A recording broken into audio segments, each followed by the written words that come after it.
పవర్తు చూడొచ్చు. నర్సీపట్నంలో మరో కుంభకోణం వెలుగులో వచ్చింది. ప్రభుత్వానికి చెడ్డ పేరు తీసుకొచ్చే విధంగా ఇక్కడ నిర్వాహకులు అయితే దాన్ని ఆచరణలోకి తీసుకొచ్చారు. విశాఖ ఉమ్మడి జిల్లాలో ఇంకో సంస్థ అంటూ గ్రామాల్లో మీ ప్రాథమిక నిత్యావసర సరుకులు సరఫరా చేస్తాం, మీకు ముందు సరుకులు ఇచ్చి నెలలా మీ దగ్గర నుంచి డబ్బులు తీసుకుంటామని చెప్పేసి ఆశించి వాళ్ళందరినీ వాలంటీర్లు ఏర్పాటు చేశారు. వాలంటీర్ల ద్వారా సరుకులు అందజేశారు ఒక నెల మాత్రం.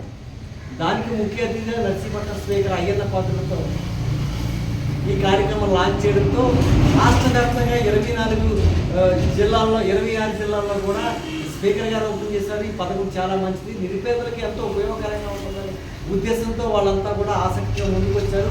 నిరుద్యోగ యువకులు అక్కడే చాలా వరకు వీళ్ళందరినీ కూడా మోసం చేశాడు ఇఫ్కో సంస్థ నిర్వాహకుడు, డైరెక్టర్.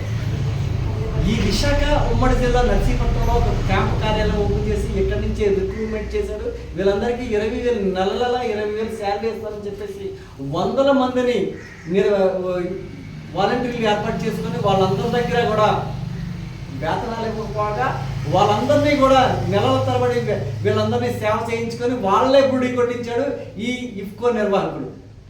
విశాఖ నర్సీపట్నంలో మన దగ్గర ఉన్నారు ఈ బాధితులంతా కూడా. తూర్పుగోదావరి జిల్లా మండపేట, అనకాపల్లి, రామచంద్రపురం, అలాగే వివిధ జిల్లాల నుంచి వీళ్ళందరూ కూడా బాధితులు వచ్చి అయ్యా మేము నిధులు నిర్వహించాం, మా శాలరీలు ఇవ్వండి, శాలరీలు ఇవ్వకపోయినా పర్వాలేదు, మా బంధువుల ద్వారా డిపాజిట్లు సేకరించి 5 లక్షల రూపాయలు మీ కంపెనీలో షేర్లు పెట్టాం, ఆ షేర్లన్నీ కూడా మాకు ఇప్పించాలని చెప్పేసి వీళ్ళంతా కూడా ఈరోజు నర్సీపట్నం క్యాంప్ కార్యాలయం దగ్గర ఆందోళన పట్టుబట్టారు. ఏం జరిగింది అసలు, ఎందుకు మీరు ఈరోజు ఇక్కడ ఈ ప్రాంతానికి రావడం?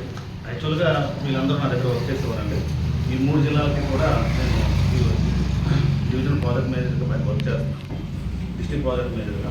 అయితే వీళ్ళందరూ నన్ను వచ్చి ఇప్పుడు అడగడం మొదలుపెట్టారు. సార్ మీరు నాకు ఎంప్లాయ్మెంట్ చూపించారు, ఎంప్లాయ్మెంట్ చూపించిన గ్రూపులు చేశాను. తర్వాత మన ఫిక్స్కి డీలర్స్ లేదంటే డీలర్స్ ప్రమోట్ చేశాం.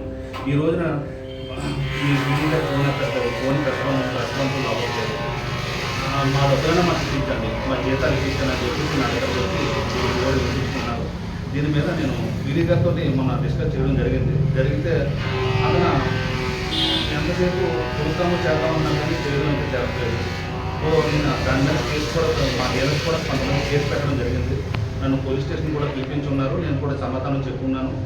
నేను కూడా మధ్యలో ఉండి అతను నమ్మి నేను కూడా సెటిల్మెంట్ కూడా ఇవ్వడం జరిగింది. డబ్బులు అతను కొట్టారు, సెటిల్మెంట్ నేను కూడా జరిగింది యాజ్ ఎంప్లాయీగా. ఇచ్చినందుకు ఈరోజు వీళ్ళందరూ కూడా బాధ్యతలందరూ వచ్చి డబ్బులు దిగుమని అంటున్నారు. వీరికి తగిన న్యాయం చేయాలని మనస్ఫూర్తిగా నేను కోరుకుంటున్నాను. మీడియా ద్వారా చూడొచ్చు. ఇదే నిర్వాహకుడు స్పీకర్ అయ్యన్న పాత్రలతో నర్సీపట్నం ప్రజల్లో ఇక్కడ క్యాంప్ కార్యాలయం ఓపెన్ చేసి స్పీకర్ అయ్యన్న పాత్రలతో ఓపెన్ చేశారు.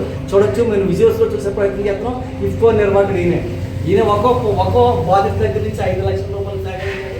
సుమారు 3 జిల్లాల్లో చూసుకుంటే సుమారు 4 కోట్ల రూపాయలకు గుడి కొట్టించాడు ఈ నిర్వాహకుడు. ఈ నిర్వాహకుడిపై ఇప్పటికే నర్సీపట్నం పట్టణ పోలీసులో కేసు నమోదైంది. అయితే ఈ నిర్వాహకుడు అయితే ఈ రోజు వరకు ఫోన్ అందుబాటులో రాకపోవడంతో పోలీసులు కూడా చేతులు ఎత్తేసే ప్రయత్నం ఉండడంతో స్పీకర్ అయ్యన్న పాత్ర నిర్ణయం మన 120లో మనం నర్సీపట్నం వార్త ప్రకటించడంతో స్పీకర్ అయ్యన్న ఈ నిర్వాహకులపై కేసు నమోదు చేసి విచారణ జరపాలని చెప్పేసి ఆదేశాలు జారీ చేయడంతో పోలీసులు అయితే మాత్రం దీనిపై ఈరోజు ఒక ఎవరో దానికి సంబంధించిన నిర్వాహకులు దాంట్లో కూడా చర్చలు ప్రారంభించారు. కాబట్టి విశాఖ, అనకాపల్లి,